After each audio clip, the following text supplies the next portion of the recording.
Hello, hello. I am Karen Jean-François, and this is the Women in Data podcast. A podcast where every other week I interview some of the most inspiring women working in data. They discuss how data is used in various industries, share their knowledge and experience in the field, and equip you with tips to help you overcome challenges on your career and feel great. Let's get straight to it.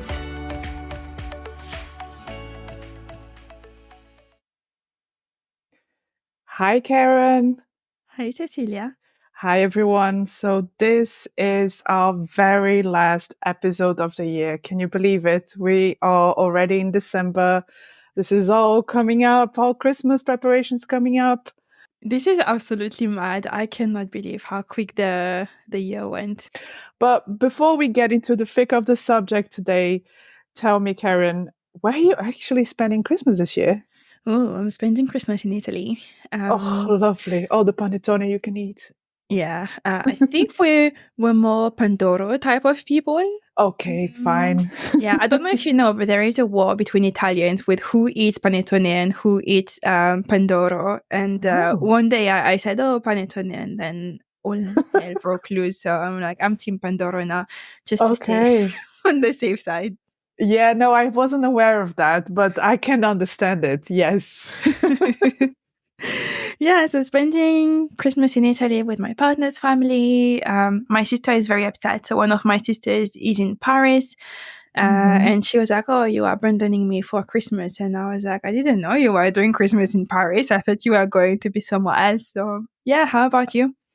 Well, actually, this is the first year in a long time I'm not spending with my family. I'm also going to my partner's family, but I'm going north. I'm going up to Sunderland. So it's going to be long walks at the beach and a lot of very English food. But I promised I would bring my French Brazilianness to the party, so they'll have to eat some stuff I bring them. So that's going to be an English, French, Brazilian Christmas. Yes, like me. You will have to tell me all about that. Absolutely.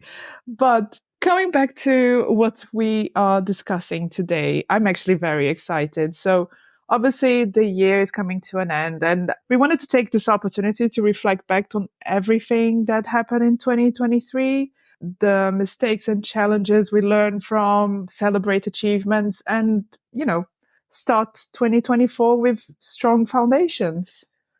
Yes, I love a good retro. So the way I see it is we're going to reflect on our year, but also give your listeners tools to reflect on your own year and then see how you can set up your own foundations as well. And retros is I love them. You know me, I'm a planner. So I Yes, I love know. exactly. I love to plan things, and retro has been part of my planning for a very long time. I find that they're very useful to stay aligned with objectives or help you pivot really when you need to. So really, when you set your objectives at the beginning of the year or the quarter or whatever, sometimes you need to pivot and you don't see it. So having regular retros can help you do that. And mainly in the past, I've done retros for myself, very focused on learning and development, very focused on what it is that I want to do, and then doing them maybe on a quarterly basis so that I can review my progress and all these things. But in the last couple of years, I think last 2 or 3 years, I've extended that to many aspects of my life, but particularly with my team. And that's been around, I think the main retros we've done in the past were around career development and career path and journeys, etc. So looking at learning and development, where do you want to go? How are we supporting that? How are you doing versus the plan that we've put in place? And at Monzo, because we were working with product teams, we were also doing that on a monthly basis on the product side.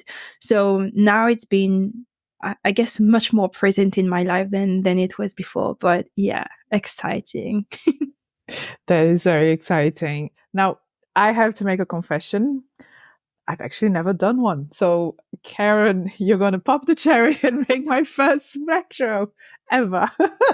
This is exciting. You're not the only one, actually. There are loads of people who I feel like people tend to do objectives and then they then find out themselves doing objectives again without reviewing what happened or without Yeah. the whole process. So No, that sounds familiar to me. Absolutely. So tell me, what do we need in order to make a successful retro?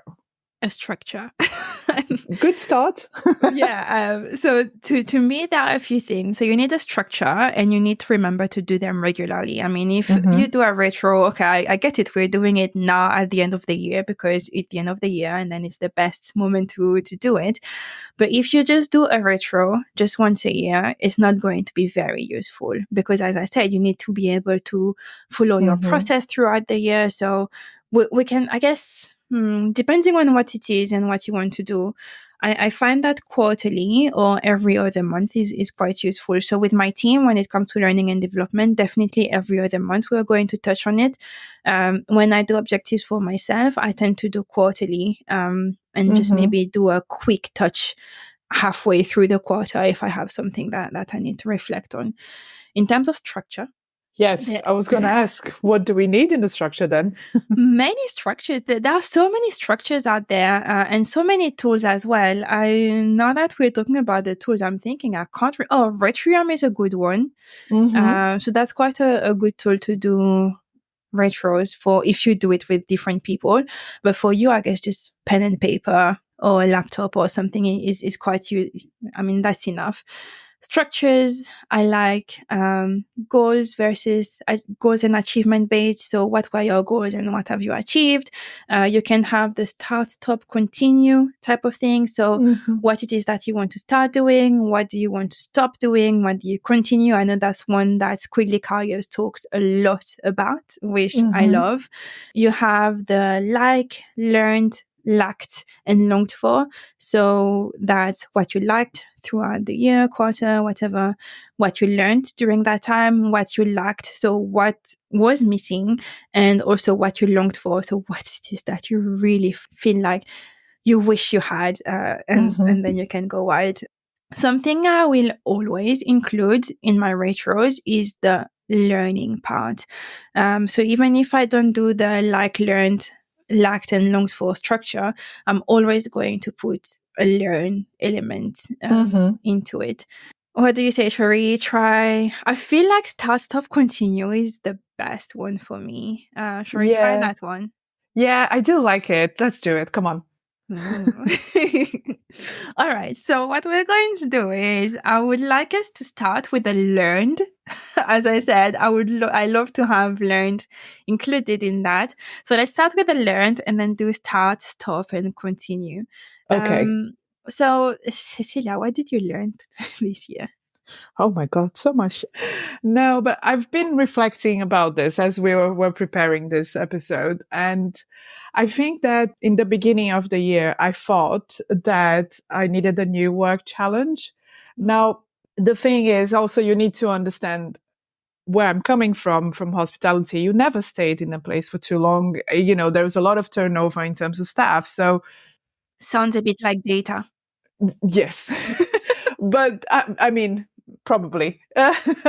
But I've just thought that, you know, I just needed a new thing. And I realized that instead of looking for a new position or a new job, I should first take a look at inside more where I am or the projects I could take on or the responsibility and make those my own. So I've since then started a project that I'm leading that I have to discuss with several departments and several people within the department. So I quite like that. I feel like I'm developing something myself. It was not something that was given to me and for me to develop. It was something that I've taken on and putting value into it. So your learning from that experience was that you don't necessarily need to look outside for growth and development or new challenges. You can look inside and then from that learn something new as well. So as you said, by managing bigger projects. That's it. Exactly. Yes. Love that. So this has to be like great employee engagement kind of examples. I love that. Yes, absolutely. Do you want to share one of yours? Yeah, so the year has been a bit mad. I know. Yeah, as also if you follow me on LinkedIn, you will have known that I changed jobs sometime last year, and I also changed job this year, and it's been a bit up there. I want to say it's been a challenging year. I've had to make very tough decisions, and what I learned. So in all my planning things, I hadn't planned this. So I hadn't planned that within a year I would be looking for a new opportunity. So I started the year thinking this is going to be my objective for the year. And the whole objective was going to be around the new job I had started. And what I learned from this experience is that when you're in your probation or when you're looking for a new job or all these things, and I mean, I knew that, right? That Hmm. it's not one way. So it's also an opportunity for you to find out if this is the right place or the right fit or the right role for you. Hmm. And I feel like I've known for a while that it was not the right fit for me, but I kept pushing it. So I did learn that when I do my objectives, when it's like this, I need to do it both ways. So when it comes to career, it can't just be around what it is that I am bringing to the organization. It has to be also looking on the other way around as what does this bring me, and is it a place that's going to work for me, is it a role that works for me as well. So that's what I learned, I guess, from that perspective. Mm.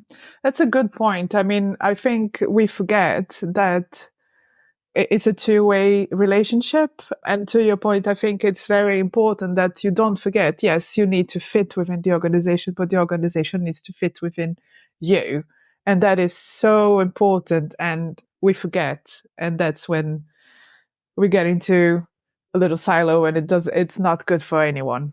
Absolutely. Yeah. So I guess I also learned to be, well, I didn't learn to be brave. Let's say I continued to be brave because I had Yes. already been, been a bit braver in 2022, but definitely making these hard decisions while you have to think about, and I'm talking about it because I know many people message me after Mm-hmm.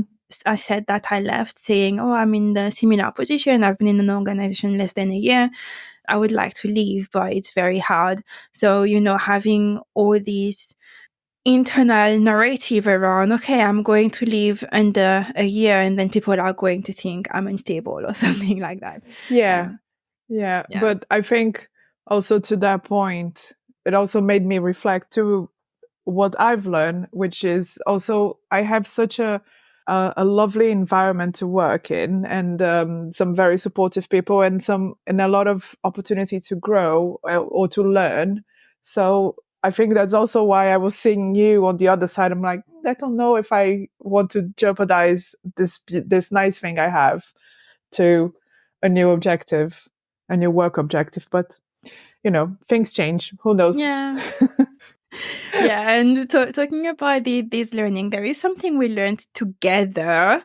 We did. So yeah, I think while for me learning wasn't necessarily because the year has been so weird compared to previous years.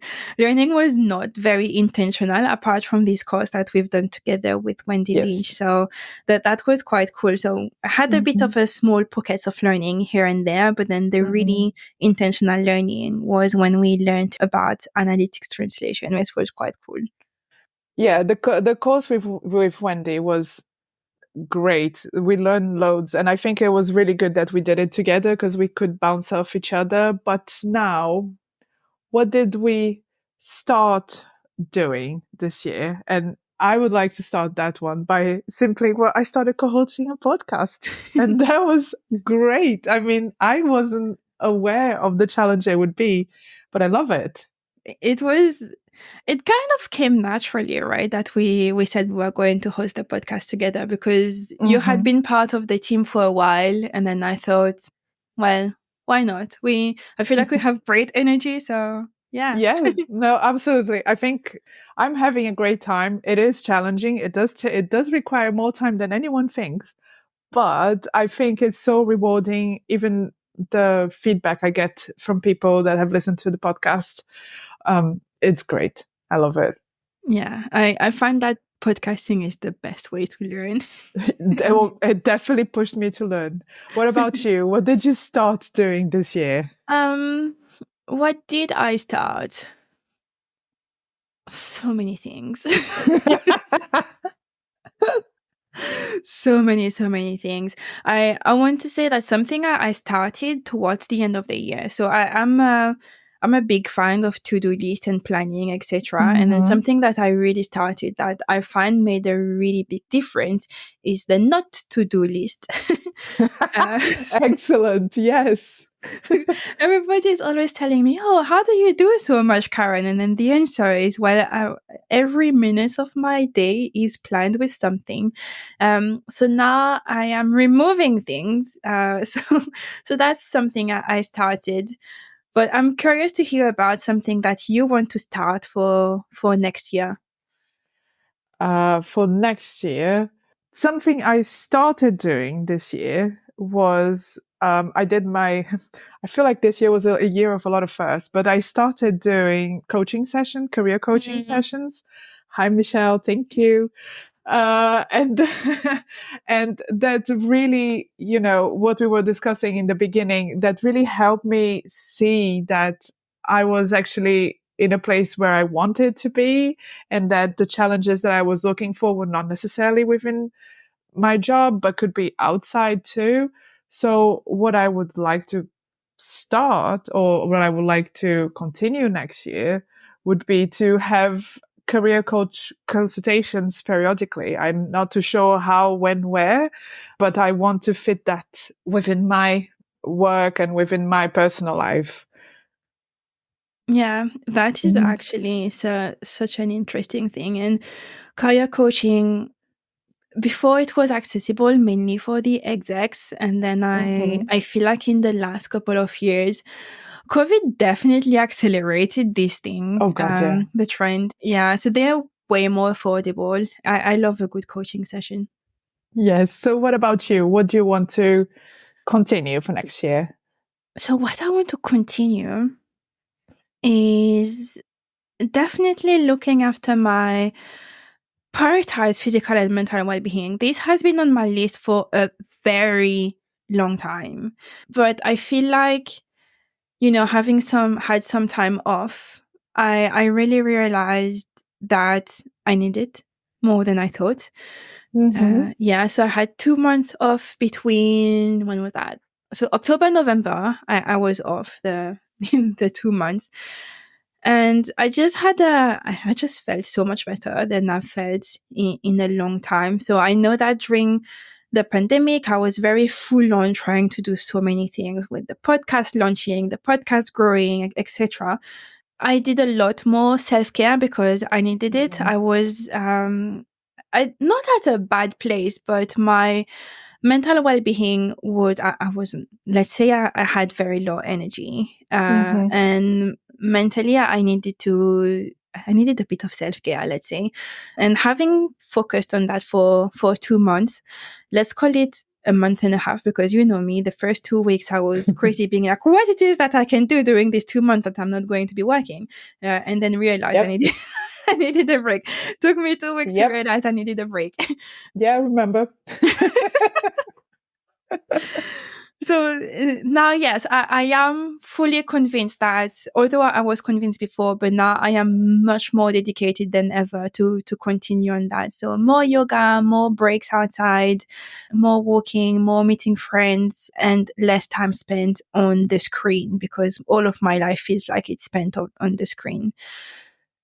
That is a great, great thing to continue, Karen. And prioritizing your physical and mental health is something that we are hearing more and more. And people are saying, yes, I'm totally doing this. And then you actually, at some point, you have to sit down and realize that perhaps you're not. And you need to prioritize, shift things around, and make sure that you're making time for those things and not just saying, yeah, I'm totally taking care of my mental health, and then not really. because Exactly. that happens so much. And I think, you know what? Something I think I was doing a lot is when it comes to physical well being and mental as well, I was just putting very, I don't know how to put that, but I was using it as another objective type of thing rather Yeah. than something I'm doing for myself. So it was all, Hmm. you need to measure it and you need to, I mean, I come from a Yeah. competitive background when I was doing athletics. So when it's physical, it was like, I need to run this fast. And then Yeah. I had the injury in the summer and I couldn't run. And now I'm running again. And it feels like I went back 3 years in my running practice. Hmm. So learning again to be, it's okay. It's not all about running as fast as possible. Hmm. It is about why are you running, really? So That yeah.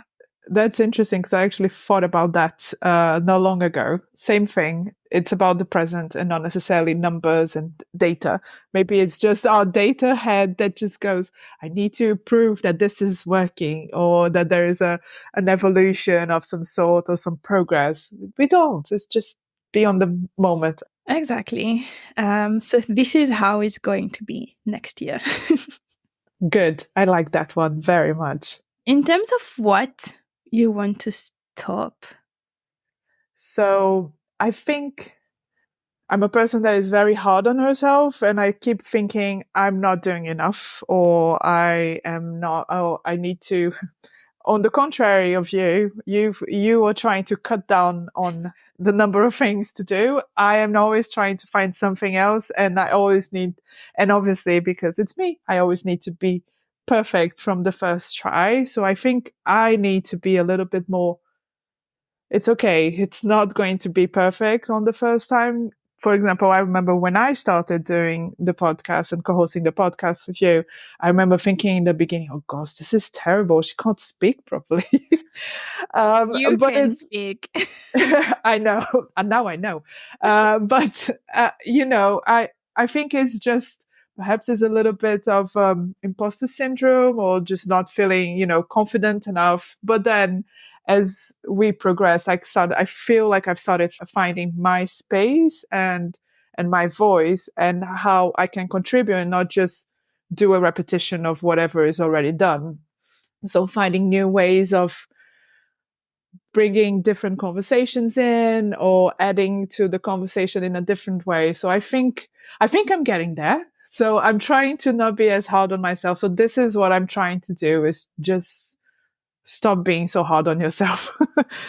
And that's sometimes very difficult, but we get it.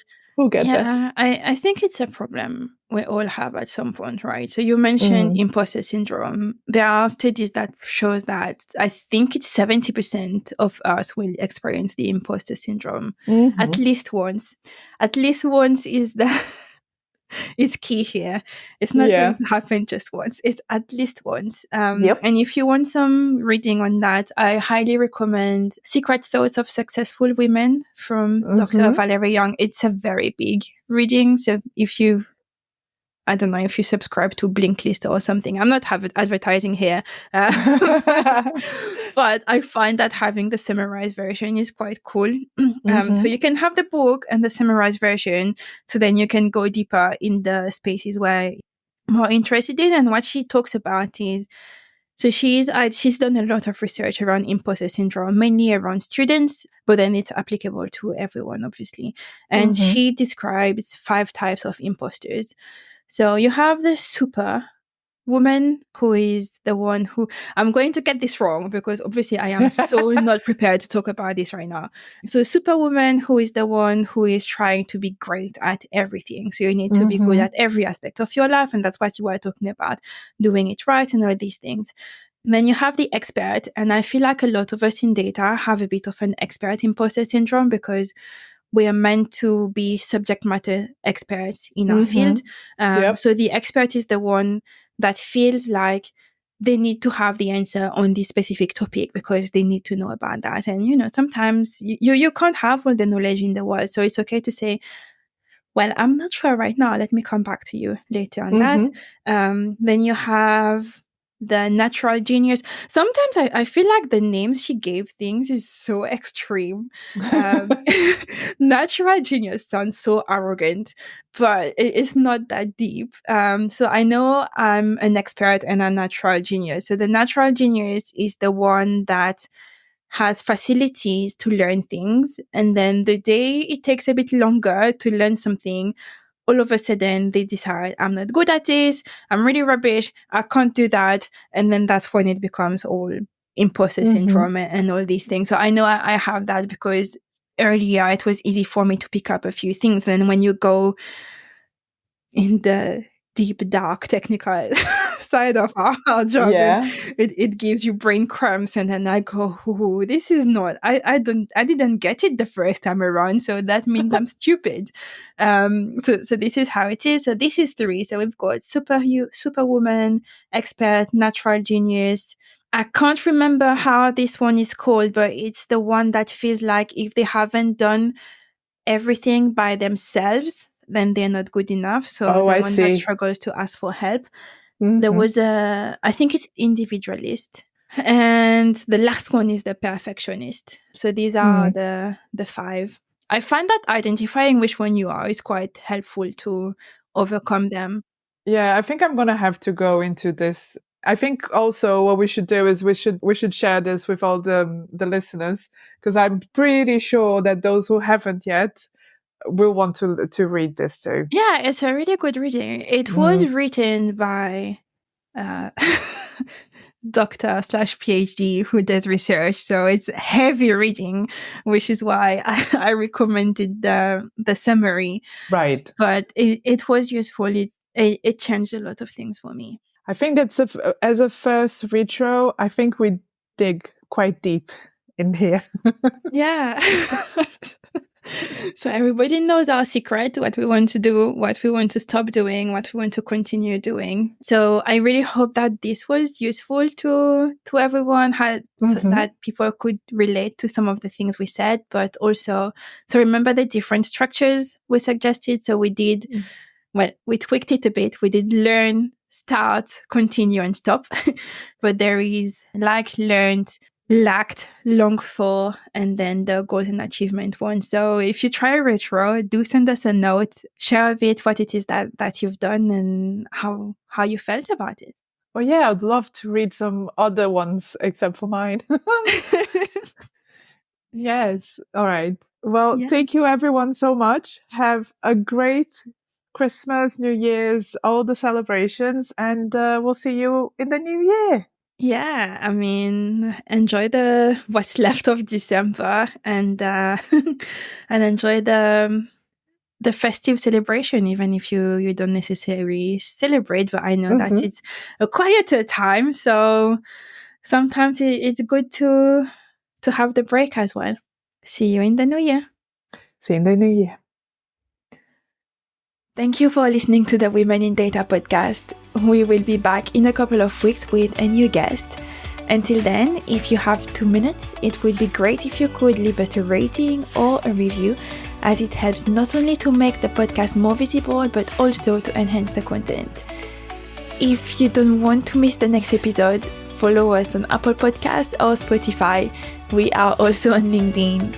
And if you wish to, you can even register to the community for free. All you have to do is head to womenindata.co.uk. Have a great day.